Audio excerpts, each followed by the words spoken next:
twice now the Celtics have been first to the floor. And they try to save with Horford. Unbelievable. Boston first to the floor.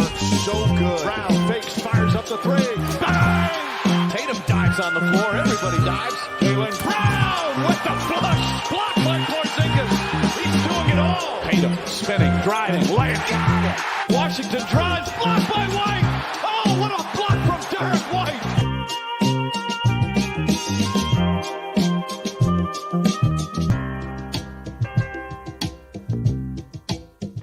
Wayne Spooney here for First to the Floor. And do you hear that off in the distance, Jake? The faint squeaking of sneakers in the Auerbach Center. I'm here with Jake. What's up, buddy? How you doing? I can hear him over in Worcester, my favorite suburb in Massachusetts. How dare you? Yeah, man.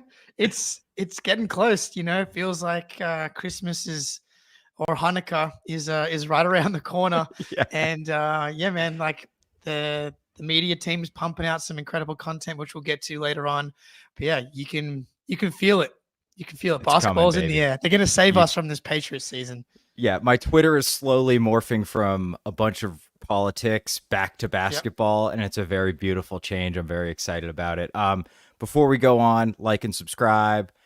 I don't know what we're going to do right now for the playbacks of the preseason games, at least as it relates to the crazy Abu Dhabi games, but keep an eye out. We will be doing some of them. I will be, we're definitely going to be live for playback on the two preseason games. It will be 2 a.m. My time, but I will be there leading the charge. All right. Do not worry. Yes, I'll be there for the first couple in preseason. But yeah, we're probably gonna have a couple of new hosts on the playback from the new Celtics blog writers and stuff throughout the season. But yeah, super excited to get back into playback as well. Yeah, it's going to be great. Jake and I are writing for Celtics blog. Jake just published an Al Horford piece. Do you have anything else coming up? Yeah, I've just submitted one on Jaylen Brown's leadership as well. Nice. And how he's taken that emotional leader role. So, yeah. Yeah, I just submitted on Joe Missoula turning the Celtics into executioners. So check those out. And before we talk actual hoops, we have a big announcement. If you follow us on socials, you may already know about this, but we have launched a Patreon. So first things first, if you listen to this show, you like this show, and you do not want to pay us for content, you're in luck. The show is not changing. Our normal show will still go on. The Patreon is for folks who want additional content, which we will be producing throughout the season. We got a bunch of different levels. The first level, tier 1, the Bus One Boys, is access to our Discord. We're already over 200 members. And if you are a Bus One Boy, there is now a voicemail thread in the Discord. You can jump on there, record your own voicemails that we will use on the show, but you have to be a Discord subscriber to use the voicemail feature. If you're already in the Discord, congratulations, you get it for free. You're grandfathered in for being one of our OGs. That's right. But it'd be sweet if you wanted to pay for it too. That'd be really cool. Yeah.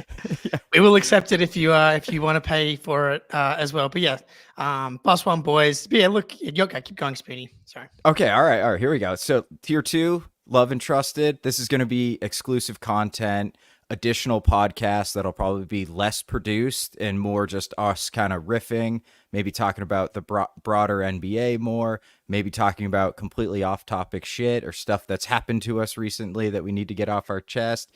Be a monthly player deep dive. What I'm most excited for, the monthly Awesome Hoops check-in. And then and then obviously you get everything from tier 1. And then tier 3, the Chase for Banner 19. Access to our fantasy league, which I think Ben started today, or we're going to start very soon.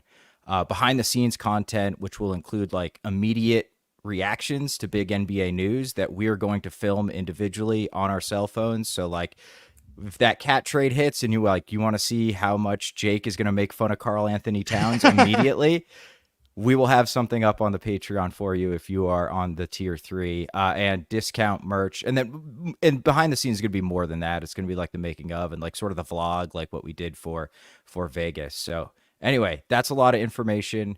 Check it out. I think we're going to do a free trial here in the next couple weeks sometime. We'll announce that as well. But yeah, man, look, this is super exciting. And to everybody that's like been supporting the show, we are so grateful for how far this thing has grown. Like Z Gamer in the chat, we got a bunch of OGs in the chat here, but like we got people here that have been here from 0 subscribers, and to be where we are today is pretty awesome. But yeah, so we put in a ton of work. So obviously to get paid for all of the work that we do is great, but then we invest a ton of our own money, or some of our own money, into the show as well. So to help us improve the show, make the content better for you guys. That's really the whole point of this. But yeah, important to emphasize that like everything that you love about the show is going to stay the same. Celtics Late Night, the immediate reactions that we do like just straight after the show, games on YouTube, like all that stuff's going to be there as well anyway. So like we didn't want like the idea of like building this thing up and then ripping what you guys have got used to away. So and putting it behind a paywall. So this is super exciting, but yeah, get amongst. Yeah, man, please join the Patreon. But I think it's going to be fun. I think it'll be really awesome to make some kind of different content for us as well. And Z Gamer, no Ben for the Patreon announcement. Yes, I know it's a shame he could not make it tonight, but we wanted to go live.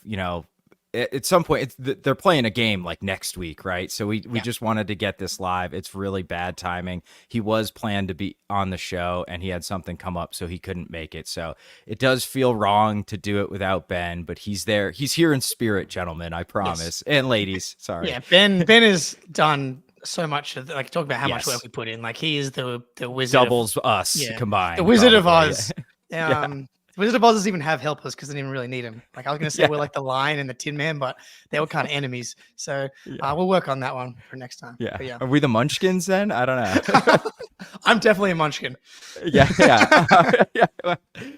So anyway, the link to the Discord is in the description. I believe there's also a QR code that I don't know where it is right now. I'm sorry, I'm screwing this up, Ben. But Ben also tweeted it out. We will be tweeting it out. It's in the YouTube links. Yeah, it's in the YouTube links. Like it's in our link tree. It's very easy to find. Oh, I think it's in the QR code actually on your screen right now, right below me. So please check it out. And really, we seriously, Jake, you nailed it. We really appreciate everyone's support, including Eric Weiss, who's getting a joke off at Jake's expense right now. That's right. Which I also Jay in the chat, no, you will not have to pay to watch late night post game shows. That'll be free still. I think everything that you're used to will still be free. It's just if you want more of the Munchkin and Spoonie and Ben, then you got to pay a little bit extra. Yeah, the Lollipop Guild. I'll be the Munchkin leader of the Lollipop Guild. No worries. Yeah, you should see me in some red high heels though, Jake. I mean, fucking killer. Yeah. I'm surprised I didn't see that in Vegas. All right, Julius Randle, Karl Anthony Towns, the New York Knicks. Yeah, let's do it. All right, dude. Fucking right off the top, just what were your thoughts when you saw that? Because this is a big trade, and a like for like trade in a lot of ways that really doesn't happen anymore. Yeah, like the Mikal Bridges trade, right? It's like obviously one team is going in one direction and one team is going in the opposite direction. This is like two contenders trade, like swapping stars, swapping playoff droppers for each other, swapping overpaid superstars for each other. I mean, it's hard for me because like my brain, I'm goes straight to like, how is this good for the Celtics? And like my brain just goes to spin it that way. So I've tried to, take in how it could be good for the Knicks, how it could be, good for the Wolves. My main takeaway, like straight away, was like Tatum likes playing against Karl Anthony Towns, yes, and has done for like the most of his career. Like Tatum's best game of the season last year was when they played the Wolves and Rudy Gobert was out in Boston, and it was Towns at the 5, and Tatum went off for like 45 in overtime. So that was my initial thought. Was like, again, we've talked about this in the offseason. There's two things that are true. Did the Knicks get better in a vacuum? And then Celtics exceptionalism brain, does it help you actually beat the Celtics? And the answer to the second one in pretty much every case is a no. Yeah. So, and I think the first thing I thought of is like, doesn't Tibbs hate him? Or like, if he doesn't, like he's going to again eventually, right? So I just don't really, I get it for Minnesota insofar as you don't want to pay Cat's ridiculous salary, and Julius Randle, I believe, is an expiring contract. But Yeah, I guess, if I'm the Knicks, I'm thinking like he is better than Julius Randle. I don't know how much better he is than Julius Randle, but he is better. Like I don't believe in Randle defensively at all, which is like me kind of like thinking like, wow, this is really going to submarine their defense. Then I'm like, well, actually, is it? Because they traded Julius Randle, who also can't really defend. But I think Randle is better on the perimeter than Cat. Yes. Defensively, he's a worse rim protector, which is kind of crazy because Cat is a really bad rim protector for a 7-footer. But just like being 7 foot really helps when you're trying to protect the rim. It's just he never gets there because he's so like late to read the play and so slow footed. So, yeah. And then from the Celtics perspective, it just really, I feel like DiVincenzo is the bigger loss almost to me. Yeah. Like he was really fucking good this year. I think he averaged like 18 a game on 40% shooting on ridiculous volume. Insane. And a solid defender, like a solid wing defender.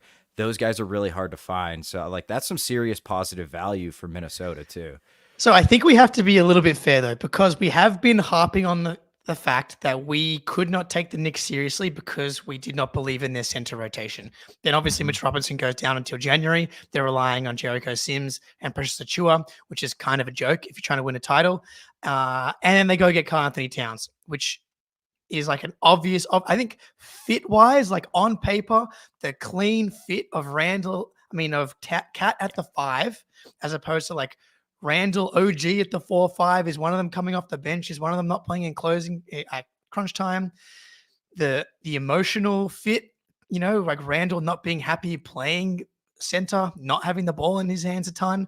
I think from that perspective, you have to like it for the Knicks. Like offensively, I think this gives them a massively different ceiling that they had before. Like Brunson, Towns, pick and pops, like that's going to be absolutely lethal. Brunson is a much better offensive creator than Jalen Brunson, and the Knicks have much better spacing than the Wolves. Like OG Anunoby, elite corner shooter. Mikal Bridges, good shooter. Josh Hart, if that's going to be their 5th guy, that still gives you a guy you can help off. He can kind of go on stretches, but like offensive upgrade, I think for your main guys for sure. But as you said, Donte was like a Klay Thompson level shooter. Like if you remember, there was a Pacers game in the playoffs. I forget the exact number. He's just firing, dude. Yeah, 30 plus, all on threes. Like he went absolutely nuclear, and they lose that. So like to lose Donte and Towns, they're in the same tier. Even though Randle made a couple of Mickey Mouse All NBAs, he still made multiple All NBA teams. He's a floor raiser when it comes to the regular season. Yeah. Massive playoff dropper. And so here's the thing: like why I don't like this trade for the Wolves the most, like.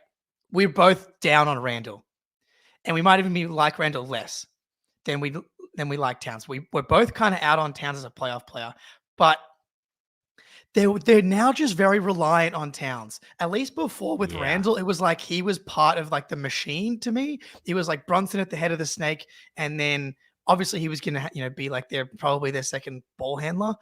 But now it's like Towns is going to be your number 2 guy, and we had DJ Ace, Knicks film school on the pod. One, he was, like they need a second creator in Randle to lessen that burden of Brunson. They don't have that now. Towns is not a creator. He's a play finisher. He can like do it. He's not like KP in the post.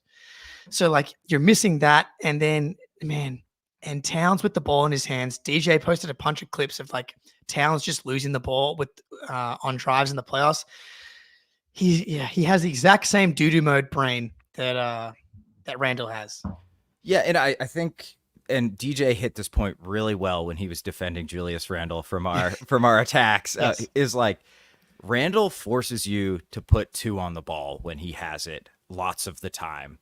Karl Anthony Towns really does not. I remember vividly having like Towns try to post up Jaylen Brown and Jason Tatum and him not really being able to do anything against that. That should be a mismatch for him. Like if you are a superstar center, like you should be able to put Jaylen Brown, well, maybe not, maybe Jason Tatum like into the basket. Like we saw Gafford have a couple like post ups on Tatum, right? Like you can get him if you are supposedly could probably post up on Tatum, I think. Right? Yeah, access potentially. Oh yeah, 100%. So, and then I'm not saying Tatum's like a bad post defender. In fact, he's really, really good, especially for his position. But like, if you are supposedly the second best player on a championship team, you need to be able to punish guys who are smaller than you on post-ups, and he can't do that. He obviously can't put it on the floor and create an isolation, so he basically is just a pick and pop big, which is super valuable. But is it your second best player when he's also not a good defensive player? I don't think so, man. Like Towns and Randle really represent like my least favorite player archetype, which is like the offense only big man, where it's like I would rather have a defense only big man who can catch lobs than a dude who shoots threes and gets smoked on the other end. Like I feel like it's a lot easier to build your offense to hide someone in the playoffs than it is, especially a big who can like set picks and roll to the rim and stuff like that, than it is to hide a slow-footed center that a team can just bring out to the perimeter and pick a roll and pick on them. And that's what Tatum roasted his ass in that overtime game. I posted the clips like right after I saw the trade came down. Like he was saucing him and he had absolutely no chance. And that's with Rudy Gobert protecting the rim behind him and Jalen McDaniels on the wing and Anthony Edwards on the, which the Knicks have great wing defenders, so that will still hold. But like he ain't got Gobert anymore. Their defense was considerably worse with Towns on the court without Rudy Gobert last year. And I think that's the problem. You were like building this amazing defensive team, and then like he kind of undermines all of that, especially when Brunson's out there too. Like I just don't see how you like build a elite playoff defense with those two guys who have to play because they're your two best players. Yeah, obviously OG and Mikhail are great defenders, but then Like and Hart? Hart's a good defender, but he's small and he's going to be playing. I guess he's the 2/3, but he's kind of their like power forward at the same time. Against the Celtics, you got three guys out there that you can attack, and it's just not a sustainable solution for a playoff series. I saw Knicks 100 AGM in the chat here. How are you going to defend the pick and fade? The Celtics aren't going to have any issues kind of dealing with it. You can either switch it, get over the screens, come play up to the level. I'm also just like not scared of Towns going absolutely nuclear on you. So in the Dallas series in particular, right? He only shot 36% from three in the playoffs, which is like okay on 5 attempts a game. Again, pretty good volume, but if you're going to be like the hub and be like the weapon that unlocks everything, you need more than that. In the Dallas series, 2 for 9, 1 for 5, 0 for 8, 4 for 5 when they were already down 3-0, and then 1 for 6 in the closeout. And when that's everything, it's like when Tatum's missing threes, it's like he's offering so much more. You're so reliant on this guy now, and he's just a bozo, dude, when it comes to big moments. I think Knicks fans are going to hate him. They are, dude. They're all gonna turn on him by like February, dude. And like, I hate this as a way to like evaluate players. But if there is one guy in the NBA this applies to, it's Karl Anthony Towns, the cat. He's got no dog in him, dude. Like he has no dog in him at all. And like, I hate using that. People use it for Tatum. Like, I think it's way overused. But this is the poster child. No, it applies sometimes. Yeah, dude. Yeah, right. He like Tatum has the dog in him. He might not be screaming. It's like Cat has like the fake dog sometimes. He'll be screaming and oh man, there's gonna be when he's up 20. When he's up 20, man, like, and he's so turnover prone as well on drives. He's incredibly prone to picking up fouls. Like he's constantly in foul trouble, and that was as the 4 in Minnesota, and now he's going to be your main guy as the rim protector. Like I saw people talking about, this is could be good or bad for the Sixers, for example, right? Like having a pick and pop big against the Sixers can be really good, but I think, did you put this in the notes? Embiid had 51 against Towns last season. I did. I feel like Embiid loves playing Towns anecdotally without actually having a look at it deeply. Like Miles Turner, Drummond, Towns, all these guys that are like modern big men, but that just means that they're skilled offensively with bad defense. Okay. Yeah. Yes. Absolutely. Embiid had 51. I will say Towns had a +15 net rating against Philly last year, which is pretty damn good. So I think there's something too that he can pull Embiid out of the paint and make, although Embiid only played in one of those games. Yeah. And it was the game where his net rating was not as good and they destroyed Philly after Embiid went down and everybody was killing them. So I'm not sure how much you can really take away from the two matchups last year. And then Minnesota was so shit the year before. Like they were a complete mess that first season with Gobert. So like, I'm not sure you can really pull much from that either. So I think it's like it's almost how we evaluate it, right? Like I am worried about the Knicks offense now, much more so than I was with Julius Randle. And I'm way less concerned about their defense just because Cat also means Mitchell Robinson's going to play less when or if he's ever healthy. And apparently they're taking calls on him now. So who knows if he's ever going to play for them again. But like in Robinson and Cat makes absolutely zero sense. So you just paid Robinson a bunch of money and then you basically replace him with a dude who can't play defense. So it like Randle can play next to Robinson. There's no doubt about that. So I don't know. It's just a really strange, fascinating trade for the Knicks, I think, in a lot of ways. It's like does talent trump all? Yeah, but like they also sent out more talent when you add DiVincenzo and Towns together. Yeah, so no one's talking about Cat at the 4 lineup. So obviously to replicate what the Minnesota Timberwolves did, you just kind of touched on it. So Robinson's playing 15 minutes a night. You paid him $60 million, like or whatever it was. So obviously Minnesota had one of the best had the best defense in the league last year, and for all of the warts that Gobert, I know people make fun of him for, he is maybe the best rim protector in the history of the NBA. He is also one of the most durable players in the league at his position, plays a ton of minutes. Mitchell Robinson is like, he's a good player when he's on the court, but he's not Rudy Gobert level defensively, not even in the same stratosphere. And so defensively, that's not going to be as good.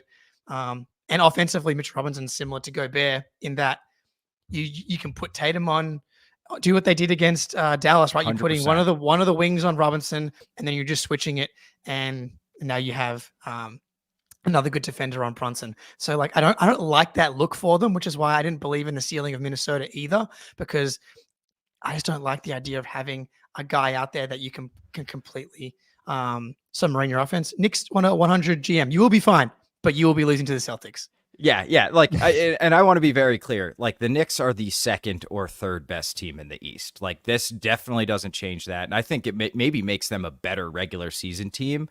I think we're really specifically talking about like the Knicks are going to make the playoffs. They will probably have home court advantage in the first round, no doubt about it, barring like catastrophic injuries. They are a really, really, really good team. We are talking about what it looks like in like the second and third round of the playoffs.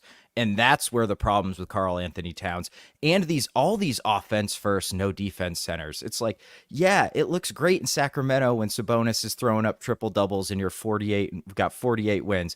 And then you lose in the first round because the Warriors can just attack him on every possession, man. Like it really, really difficult to build your team around these types of guys. And like, Randle's kind of an issue too, but I really think like Randle can play the 4. Like he can defend on the perimeter against like 95% of the NBA teams. Probably not the Celtics, but against most teams who don't have 5 guys who can dribble, shoot, and pass. So another piece of this as well, right? Towns is on a supermax that's like just kicking in. So like at least with Randle, he has a player option after this season, and you know, that's essentially an expiring, or, you know, you can try and move him. If it doesn't work with this, just smells and like a Knicks disaster to me. Like paying supermaxes to guys that are like fringe all-stars is how you completely fuck your roster up. That's what happens. And now the Knicks are like capped out. They've lost a ton of their picks. They sent out like one of their last remaining good picks ish in like because they don't really have any like real picks left after the Mikal Bridges trade. And so like if this doesn't work, it just reminds me of like reaching and making a decision when you don't really know what you have or what you need. Like, do they need to make this trade now? Like, yeah, Cat has a $62 million player option when he's 32. And so I have a question for you, Spoonie. Who do you think's played more games in the last 5 seasons, Kristaps Porzingis or Karl Anthony Towns? Okay, I saw it in the run sheet, so I know the answer, but I was shocked. Like, I 100% would have said Towns without a hesitation. Last 5 seasons, Karl Anthony Towns has played 250 regular season games. Kristaps Porzingis has played 273 regular seasons games. Yeah. Karl Anthony Towns tore his meniscus last season. Randle, is one of the more durable players in the NBA. So you just raised your risk profile from a health perspective as well. Raised your risk profile from a contract perspective as well. Depth perspective too. Yeah. You make these types of moves, like you go out and get Porzingis, and it's a luxury, And as we saw with this team, you knew Derek, Jalen, Jason, Horford, your floor is so high. Now you just inject a ton of uncertainty, I think, without seeing it. Obviously, you see the talent, you can see it working. Last season, the Damian Lillard trade happened on the exact same day as this trade a year prior, and everyone around the NBA community was like, "Oh my God, the Giannis Dame pick and roll, it's going to be lethal." It's on paper, the perfect fit. The Jays, they're kind of diminishing returns having those two wings on the same team, but the big man Giannis and Dame, the pick and roll is going to be lethal. You just don't know, until you get on the court. Randle, I think Randle's been very healthy. Just to Moz in the chat. Last year was an aberration for Randle, a freak for the most part. Freak injury too, like a shoulder thing. But he plays in a way that makes me think he's going to get hurt every time he touches the ball. But he's mostly. I mean, at least in comparison to Cat, he's been pretty healthy, is my recollection. Looking at his career, 46 last year, but 77, 72, 71, 64, 73, 82, 74, 81. That's as healthy as it really gets. So right. Yeah. So he's good. And frankly, he really helped Brunson with the creation burden, man. And we kind of touched on it, but I think it bears a little more discussion on that.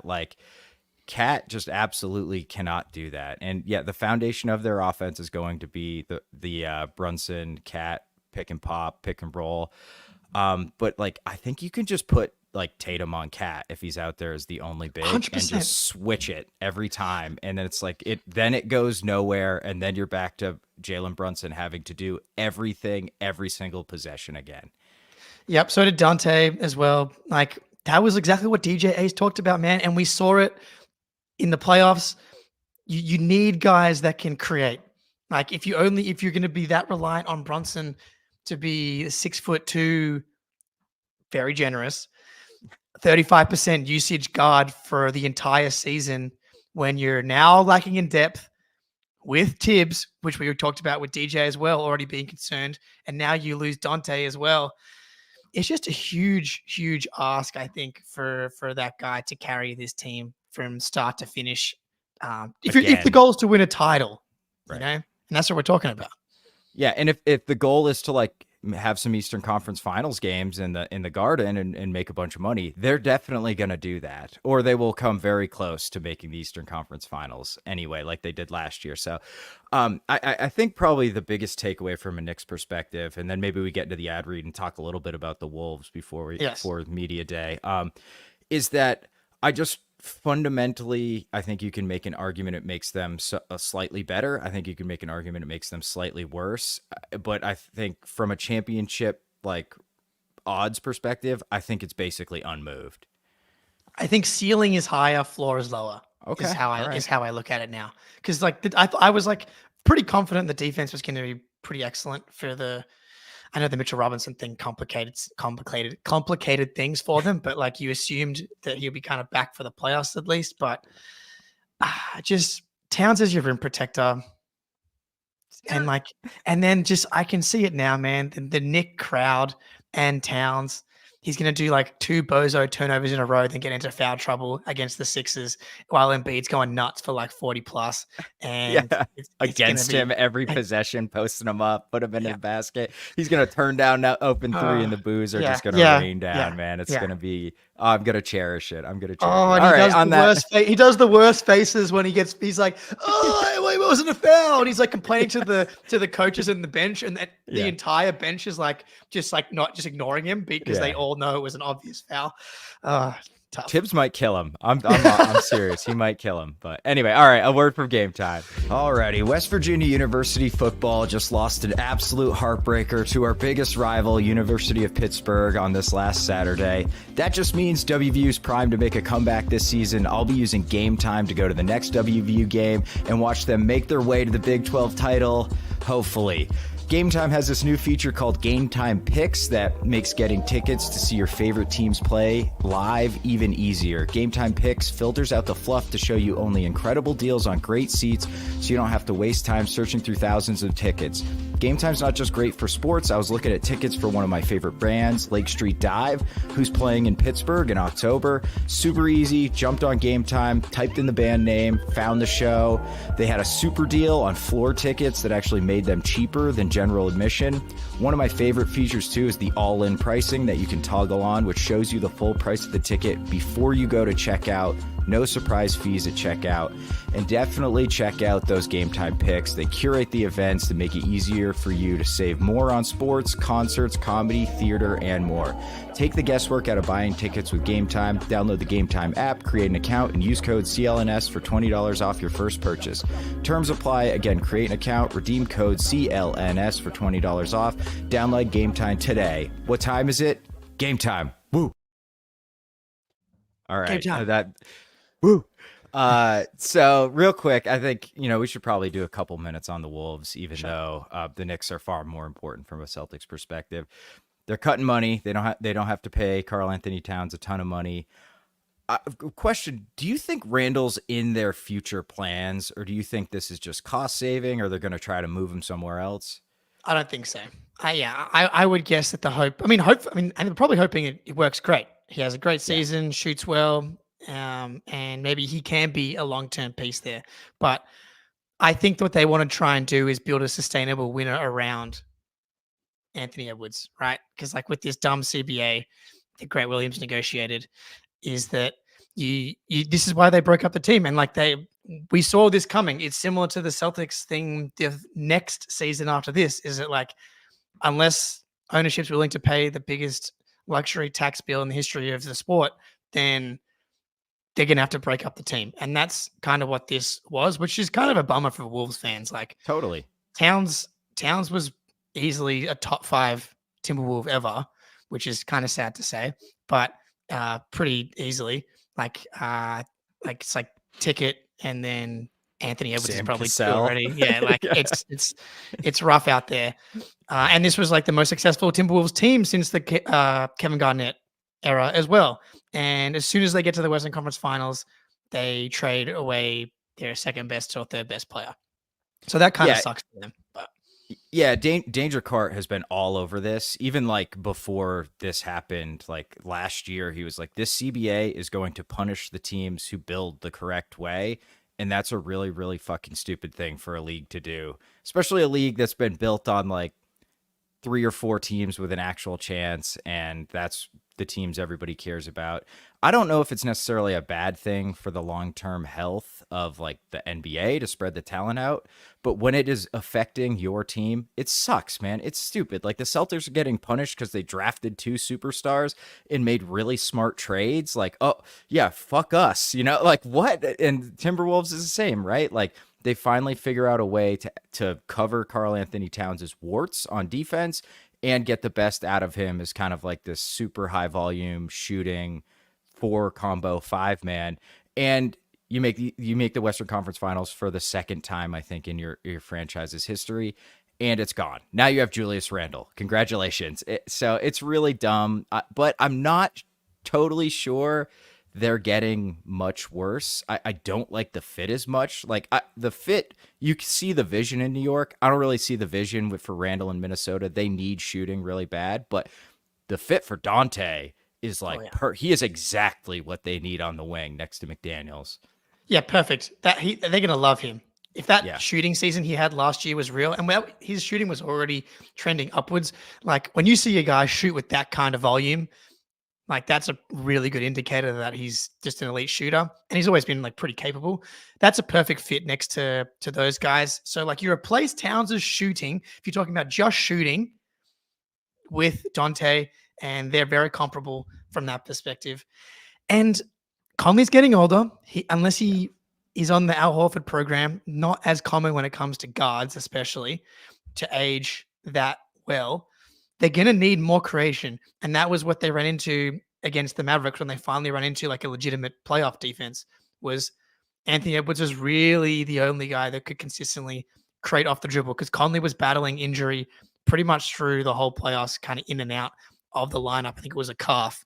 And so if he can come back healthy as an aging guy, and now you've got Conley and Randle as guys that can actually create their own shot, like can Randle create his own stuff, get two on the ball, and then kind of ease the burden, like similar to the Jays, right? Like, can you get, Jalen having one of the best playoffs of his life because the Celtics were so good at creating advantages, and you get him attacking off of those advantages? Can Randle do a version of that, without the incredible spacing of the Celtics? But can you get Anthony Edwards to, maybe not be as inefficient or struggle as much as he did in the Mavericks series by easing that creation burden?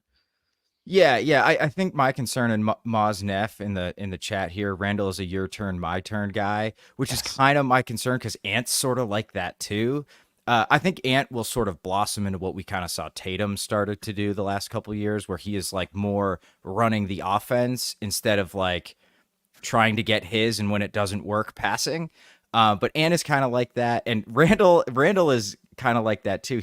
Randle, this is going to be a weird comparison. He kind of reminds me of like Malcolm Brogdon, where it's like Brogdon never wanted to pass, but guys would be open and he'd pass it because sometimes you had to bring hard help because he was so talented that like the team had to help. So he's like, fine, that guy's wide open, I'll pass it. Randle's kind of like that.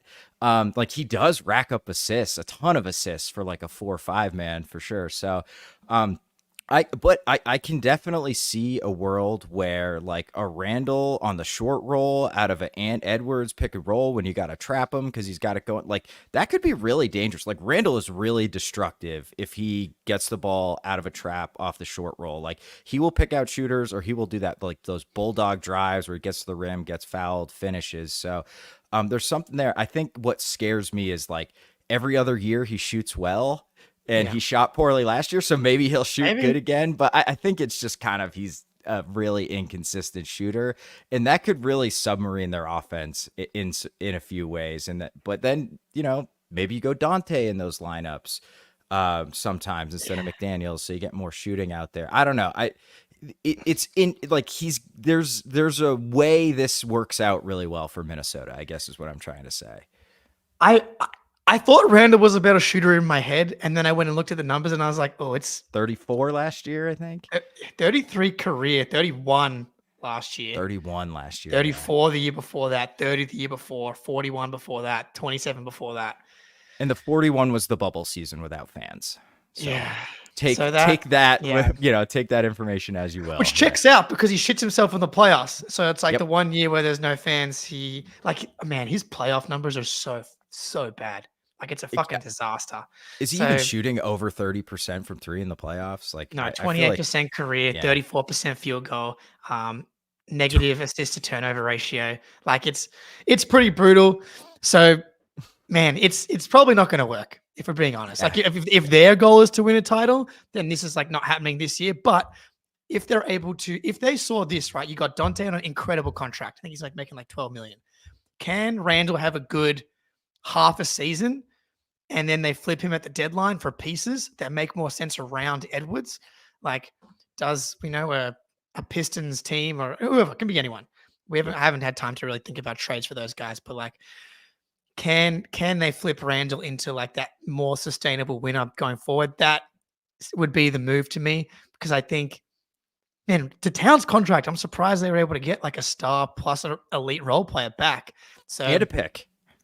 So it's I think from an asset perspective, I think you got to like it for the Timberwolves more. Yeah, and I wonder if the long-term vision is like McDaniels puts on some weight and he operates as the four, almost like how we use Tatum defensively.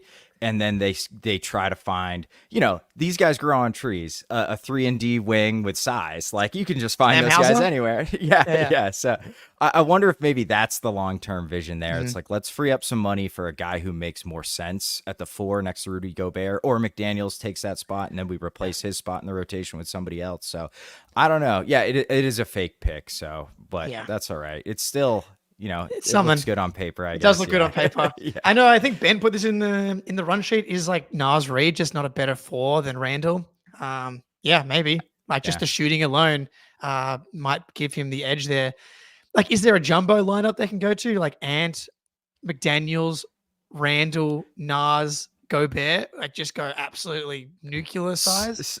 So the Gobert, Cat, Reed threesome last year only shared the court for like 100 minutes, but their defensive rating was like 101 or something ridiculous like that. So maybe like that's out there. Like that's definitely worth experimenting with, because Minnesota's going to be fine in the regular season. Like defensively, they're going to have a super high floor again. So like, because you got Rudy, you got McDaniels, you got Ant. Randall's a good defender, I think, like totality wise. Like he's a good rebounder for his position, size, strength. As long as he buys in. Like that's, which I think he will. I think he's going to be happy to be out of New York. I don't think he wanted to be there this season, like with the friendship team. So, which he was not a part of. Donte, dude, how about that? He got kicked out of the frat party. Well, I wonder if he also wanted to leave too, like because he just had this awesome season and he was looking at like probably playing like definitely under 30 minutes. Like he was going to be a 6th, 7th guy after having that breakout season. So, whereas like, you could start Donte and bring Conley off the bench as well, which would make sense if you want to like limit Conley's burden as so he's more fresh for the playoffs as well. Yeah, that actually makes a lot of sense. And I think Ant and Donte can kind of play shared ball handler role, like almost like Derek and Drew aren't like true point guards, right? They kind of share the creation burden with Tatum. You could totally do that with Donte, Anthony Edwards, and Randle. Like that works. That can make sense from a creation standpoint. You're finally getting more guys who can like dribble against. So like Cat can't dribble and break somebody down off the dribble. Like Randle can, and Donte can.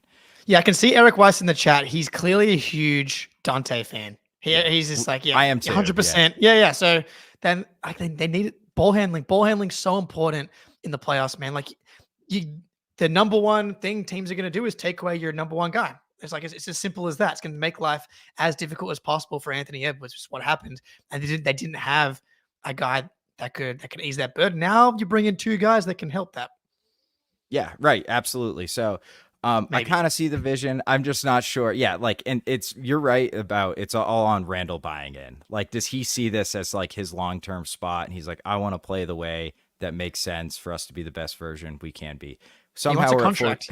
Yeah, he does want a contract. So you better play, like, not be a ball hog and not shoot 29% from 3, Julius. But and apparently he just opened a school in the Bronx. That's awesome. Congrats, Julius Randle. That's really cool. We're already at 45 minutes somehow, Jake. So we should probably talk about Media Day a little bit, because we hit it a little bit last show, but like you tweeted this out. I think you said it like I could watch this for the rest of my life or something like that. The Jays 1-on-1 king of the court, dude. How amazing was that? Dude, we got the video going live on YouTube here. Like, if I could have a wish, I wouldn't wish to go to Celtics practice, because I'd probably I'd wish for the first of the 4 to become the biggest podcast in the world, obviously. But like to go to a Celtics practice and specifically to just watch Jaylen Brown and Jason Tatum play 1-on-1 for however long they played would be so much fun, dude. Like, it's the most cliche thing. Iron sharpens iron, dude. But like, this is the 8th year now of Jaylen Brown and Jason Tatum playing on the same team together, which is so fucking awesome. Like, we had Tatum do that interview with Jad Greenberg, and he was essentially saying like, I'm chasing Larry Bird. Like, I want to end my career as the best Celtic in Celtics history. And Larry Bird had 3 championships. I've got 1 now. I got 2 to go to even be in the conversation for someone as great as Larry Bird. And so for these guys now to keep like being so proud to be a Celtic, and almost like the bleeding green is going to a new level. I think the championship obviously brings that out, but like the more hate that Tatum receives, like the contrast between how he's treated in Boston to how he's treated outside of Boston is becoming more and more stark. And you see videos like this, you see interviews like that. It just makes you like, this is what this week's all about. And everyone's jealous. I saw Anthony Irwin from the Lakers Twitter be like, the vibes from the Celtics seem immaculate and I hate it. And he's right. They're immaculate right now. Yeah, dude, I saw JT and Missoula were playing Duck, Duck, Goose with a bunch of kids on the court after practice was over. It's like, this is what I'm talking about, man. Like that, the vibes are absolutely immaculate. And on that point, like 8 years together is a crazy long time. Like I'm trying to like rack my brain for some of like the best duos of all time. Like Kemp and Gary Payton, I think are like a legendary duo. They played together for 8 years. So like the Jays are going to go down like, you know, I don't want to use hyperbole here, but I'm about to. It's like the Pip and Jordan, where it's like their careers are inseparable from each other, which I think is really fucking cool. Plus, both their names start with J. We don't talk about that enough. Like that, how weird is that? That we have two superstars named J. It's so awesome, dude. Yeah. So I just think like they're going to be one of those legendary duos. Honestly, if they're retired next year, you could almost make an argument they are one of those legendary duos already. So it's just really cool. And the best part is like both of those dudes are locked up for 4 and 5 more years at least. So we're in very good hands. All right. 11 years for Pippen and Jordan. So yeah, getting there, man. Getting there. Literally, like if they play these contracts together, they will have played together for the same amount of time. And they'll still, and they'll still only be, Tatum will be 31 and Jalen will be, when his contract, same thing, right? They're still going to be like towards like the back half of their prime. It's so awesome, dude. Cause like, remember, you know, like there was the, like Tatum being a Lakers fan, obviously, and like you know, Lakers Twitter always hoping that he was going to come over there. It just feels like, and like we had that down 1920 season, and there's just been so much superstar movement, and like with Kevin Durant changing teams, LeBron obviously, but like this new era kind of feels like maybe they're resetting it a little bit. Like Booker's been there for a while. We'll see what happens with them. They might have no choice, but Tatum and Jalen definitely feel like they're going to be like one of those historic duos to have just been on the same team and have like a ton of success for an entire era, which is like, that's what you want as a fan. That's it. Yeah, there is nothing more fulfilling as a fan than watching your homegrown stars turn into superstars and win championships. It is super rare for that to happen. Like the Warriors got to see it. I don't count Cleveland's championship as homegrown because LeBron is a mercenary and he just went there because he thought it was a better situation.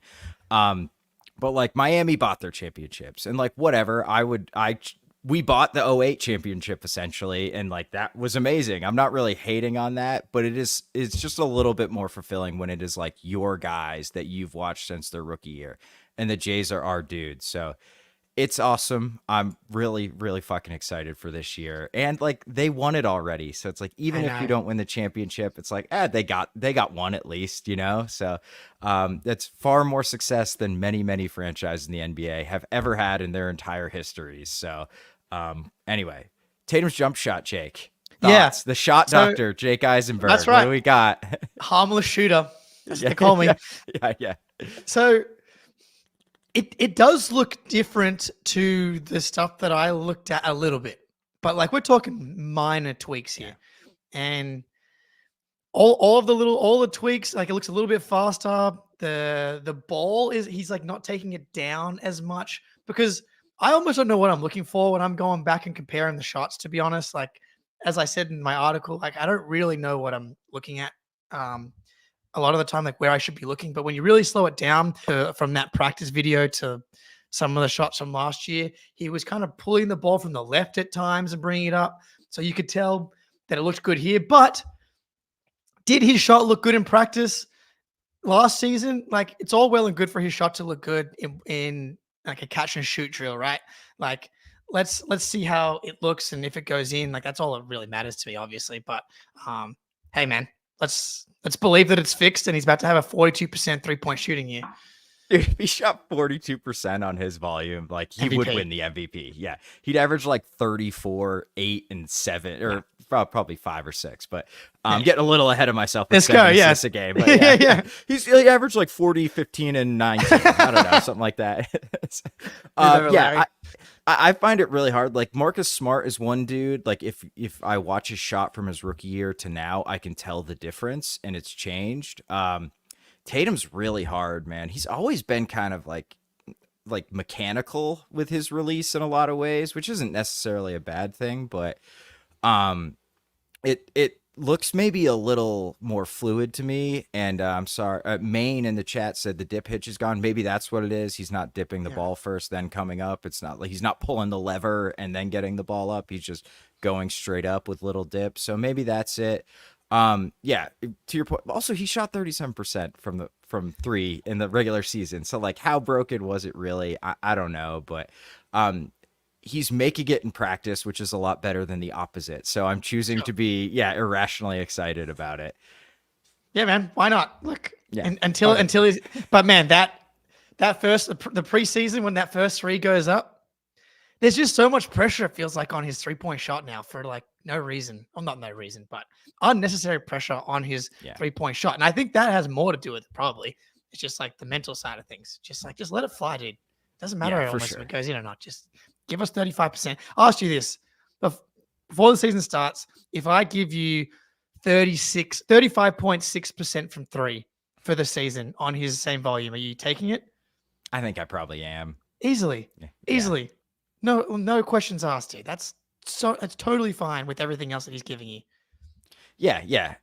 For sure. And like on the types of threes he takes, like step backs with people in his face, like that's not a bad percentage at all. So he like I would totally take that. I think that, it's not ideal, obviously, but that's plenty good. Like it is well above points per shot, 50% from 2-point range, well above that. And that's kind of the breaking point for me is like 33%. It's like, if you're getting over that, you need to be shooting threes. And if you're below that, your name is probably Julius Randle. So one guy that kind of stuck out, I think Lonnie Walker, like he said, I think Brad told him he might be in the G League and he was like, I'm totally down for that. Like I'm down to do whatever. You buying that was crazy. Yeah. Are you buying new Lonnie Walker? Are you buying born again Lonnie? He's had a PR, dude. He's paid good money for whoever's training him for this training camp, dude. Every word out of his mouth is just gold. Like he's like, I've been trying to emulate Derek White since day one. And I was like, maybe that one you should have like not said because it hasn't worked out for the first 5 years of your career. But yeah, man, the fact that he was like, Brad talked to me about, look, I'm not on a guaranteed contract. I might have to go down to the G League, prove myself. That's an insane thing to say. The fact that a guy that like swung a playoff series last year has played like over 1,000 NBA minutes is going to have to play in the G League potentially. The Knicks could actually use Lonnie Walker, which I got a little bit scared about because once Lonnie goes to the G League, right, he can just be picked up, no? Like I don't. Yeah, right? We have no rights to him. Yeah, sure. So I would imagine someone like, because he's like could be like Donte light, and would fit for them quite well. And that would make me really sad if he left after everybody being so excited and myself being so excited and then going to be good for them. But I have to, and we're going to do this on the next pod before the preseason. We're going to power rank who's most likely to like make the team, take the last rotation spot. But man, like he's just such a talented dude. And if he's going to like really, really buy in, I feel like he's going to make the team, but I don't know. Eric Weiss and I like kind of bonded between our Lonnie love, our irrational love for Lonnie Walker. So like a bought in Lonnie Walker that like at least executes the defensive scheme and shoots the ball the way he shot the ball last year is like a seventh man to me. Like he has a shitload of talent, like way more talent than like Svi Mykhailiuk. Like Svi, I think a different level of shooter, maybe reads the game better. But Lonnie is like like a legitimate athlete who can shoot the ball. And like if he gets his mind right and like does what we need him to do and doesn't go, it's Lonnie's time now, baby, which he is very prone to do at times, he could be a really, really legitimately good player. So this is like step one. This is how you make your way into the Celtics. You start saying all the right things. You go in, Brad brings you into the office. He's got that like spiral wheel that hypnotizes you. And then he just starts saying things like Kaizen and like, you need to like, the team is bigger than I am and I'll do anything it takes to carve out a role on this team. So Lonnie has clearly been hypnotized by Brad Stevens. Really, we all have. So I'm excited I'm excited for Lonnie, dude. Everybody's life goes a lot better once you get hypnotized by Brad Stevens. Like I've seen the miracles that Brad Stevens and the Jays have worked on the rest of the guys that have stopped in Boston. Grant Williams got a beautiful contract. Gordon Hayward, $120 million in Charlotte. Like if you come and play in Boston with Jaylen Brown and Jason Tatum and Brad Stevens, things typically tend to work out pretty freaking well for you one way or another. So that's probably what he's seen. And like, that's what he's obviously trying to achieve long-term. Like, can he get another minimum somewhere? Maybe, but like, can you spend some time with the Celtics, find a foothold and get a guaranteed contract, like a 4-year or a 2 or 3 year contract, even if it's at a lower number? That's still huge money for the average person. So that's what he's hoping, obviously. Yeah, Svi got paid. Dude didn't even play last year. So that was wild.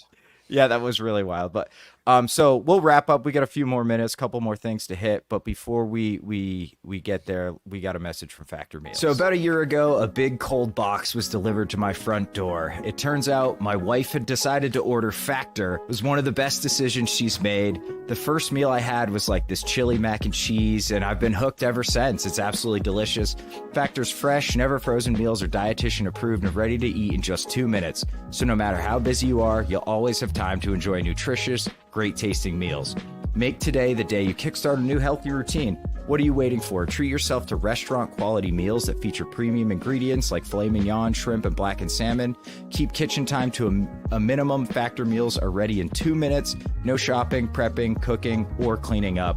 Enjoy effortless support for your lifestyle. Choose from 6 menu preferences to help you manage calories, maximize protein intake, avoid meat, which is not my selection, but some people do enjoy that, or simply eat well balanced. Head to factormeals.com/floor50 and use code FLOOR50 to get 50% off your first box plus 20% off your next month. That's code FLOOR50, floor50 at factormeals.com/floor50 to get 50% off your first box plus 20% off your next month while your subscription is active. Eric, that was a hilarious comment that I shall not repeat. Dude, Joe Missoula, caps on the hoops. What are we doing here? I love it, baby. I love it. So look, this is obviously the caps on the hoop thing, and all the team talking about the weird arrows on the court and all the weird exercises that he's been doing is like classic Missoula. But I will say, like, if you zoom out a little bit from Missoula, year one, he gets the job with Ime, getting fired for being too horny and has like to learn on the job. Last season, he like took a massive step forward as a coach when he actually had an off season to figure out how to be a head coach. Now he knows how to be a head coach. Now, again, this is like his second real year, third year as a head coach. He's like really knows how to be a head coach and now gets to dive into like being more creative and more psychotic than he has been previously, which we saw the clip where like everyone's running in practice and he's just like screaming like, you should want to run after you win. It's like, oh, let's go, Joe. So yeah, man, like it's all funny, like the caps on the ring, like getting points for rebounds. Like that's winning the margins, dude. Like you got this much talent and then you like hammer home the margins is why this Celtics team is so freaking dominant. So I love it, dude. Yeah, I absolutely love Joe. Obviously, I'm extraordinarily biased as a WVU alumni as well. But and you know we're best friends now, so that goes a long way too. But so I was writing this thing about Joe and the Celtics execution. So I was looking for like stuff like plays where like not a ton seemingly happens, like especially on the defensive end, and like really focusing in on all the individual off-ball defenders. This team is so absurdly well drilled. It's ridiculous. Like every time like Luka had the ball high above the break, like the little fades all the off-ball guys did to adjust and cut off driving lanes and just get hands in his face and just make life difficult for him.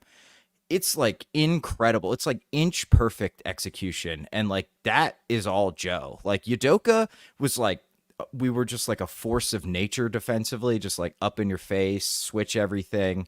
And I don't think this team is quite as defensively talented as that team was, just because you can't replicate that version of Rob Williams with like anybody in history just about. And Joe has brought them to being a complete elite defense, and almost no matter like what lineup is out there. And that is like all coaching. So all hail Joe Missoula and his madness. All right, go ahead. No, he's been awesome. I'm excited to see what he's got in store for the Celtics this season. The psychology of Missoula and trying to repeat is really important. Like, he's, apparently like, we're not talking about the title. I don't want to hear any of this. Like, you're a champ, we're a champ. That's over. Season starts. But yeah, man, like, I think that's gonna matter. I'm loving all the Knicks fans in the chat here. I appreciate you guys tuning in. It's so funny, dude. Like, you guys won 50 games. You guys have done nothing. I saw Sixers fans and Knicks fans arguing with each other about how pathetic each other are over the past like history of the NBA. Like, you both have like one conference finals appearance in the last like multiple decades. Like, it's so embarrassing, dude. Like, you guys have done nothing. Like, oh, the Celtics aren't a super team. They were objectively one of the most dominant teams in NBA history by any metric you want to look at. And they have the most talent, the most continuity, the best health bet in the Eastern Conference by a freaking mile. Like, you guys, it's going to be sad. And you should temper your own expectations, dude. It is so hard to win a title, and it is so hard to do it when you're worse than the other team. Like, I saw someone say, the Celtics are beatable in a 7-game series. It's actually the opposite, dude. If it was a 1-game series, then you might have an actual chance. When it comes to a 7-game series, absolutely no chance. This Celtics podcast is infested with Celtics fans. Huge surprise from username Knicks will be 2025, 26 champs, dude. Very, very funny. Yes. This podcast about the Celtics is shockingly about the Celtics, which is unbelievable. Tatum has a super team. They were 5 points per 100 possessions better with him on the court versus off. In the playoffs, it's almost like maybe the super team, he's a big reason why. But you're goddamn right, we have a super team. That's right. That's why we won the title, and hopefully we do it again. All right, so before we go, Massachusetts has a way of ingraining you into their culture very quickly, whether it's the clam chowder, whether it's the lobster rolls, whether it is, smoking parliaments after a couple beers, that is just massive. You're getting some Dunkins on a hangover. That's mass hole to the core. And Baylor Scheierman has transformed already. He looks like he's straight out of Wista. Like, I just love it. I want him to talk with like a shitty Boston accent, like when he gives his first post-game interview or something. Like, I don't know what happened. He looks like an entirely different person. He looks like a thicker, bigger Peyton Pritchard. He does, dude. Yeah. And we love that because we love our PP. And any thicker, bigger versions can only be better, dude. So he sounds like he's going to play a ton in the G League. That's what the messaging has been so far. But who knows, man? We'll see. That rotation spot is up for grabs. It sounds like he had his work cut out for him in the first day of training camp. Like he was like, they basically told me to be less fat. It's like they were like, you need to be like way more athletic to have a chance to defend in the NBA. And good on him, dude. He's looking pretty lean to me, dude. Yeah. He never mind. I'm gonna keep that comment in my pocket and not say it. Maybe on the Patreon show I'll bust it out. But I think the Celtics do a really good job of getting guys reps in the G League. So I'm not surprised Baylor's going to get reps in the G League. It's a little concerning that he's already 25 and he's going to be getting reps in the G League. But Eric Weiss, you're totally right. Baylor has the frame. If he can shed some weight, get a little quicker laterally, and the shooting comes around, but sticks around. He'll definitely have a role in the NBA for a very long time. So it's interesting. But I'm just glad he has already ingratiated himself into Boston so immediately. It's beautiful. The chain too. Like, what are we doing here, Baylor? I love it. I've seen that guy in the Celtics crowd a million times. Oh yeah, dude.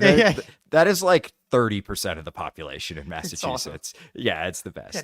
All right. We should probably wrap it up. It's been over an hour. Ben will kill us if we go much longer. Although I'm sure we probably could just talk about Baylor Scheierman's new look. So Jake, buddy, thanks as always. This was great, and we are out.